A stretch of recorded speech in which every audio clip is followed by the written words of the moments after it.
A suicidal airport employee on Friday hijacked an empty commercial plane from Seattle-Tacoma Airport before crashing it into an island 25 miles away after being pursued by F-15 fighter jets. The 76-seater Horizon Air turboprop Q400 took off at around 8 p.m., and two F-15 fighter jets scrambled from Portland minutes later to intercept it, according to Pierce County Sheriff's Office. Witnesses described seeing the aircraft performing barrel rolls and loop-the-loops as the military planes directed it away from highly populated areas and towards Ketron Island, where it crashed into a ball of flame. While still in the air, the pilot was heard telling traffic controllers he was just a broken guy before telling them he was preparing for jail time for life. Police blamed doing stunts in the air and a lack of flying skills for the crash. The pilot was a 29-year-old mechanic from Pierce County, Washington, who was suicidal and acting alone, the sheriff's office said. He has not been named, but air traffic controllers addressed him as Rich. Shortly after the plane took off, traffic controllers were heard on an internet livestream speaking to a man identified as Rich. "There is the runway just off your right side in about a mile. Do you see that?" the traffic controller said. "Oh, those guys will try to rough me up if I try land there," Rich replied. "I think I might mess something up there too. I wouldn't want to do that."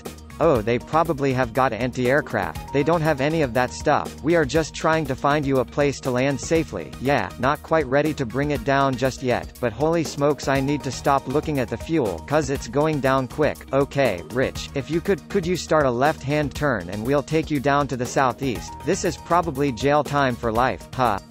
I would hope it is for a guy like me." The audio segment then stopped. Ketron Island, where the plane went down, is a densely wooded area home to 24 people, according to the 2000 census. None of the island's residents were thought to have been harmed. Questions will now be asked about security at the airport and how an unqualified worker was given access to the plane.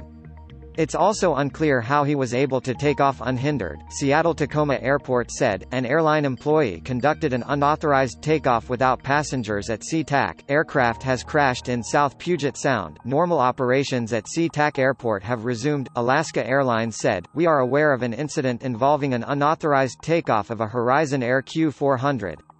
We believe there are no passengers on board.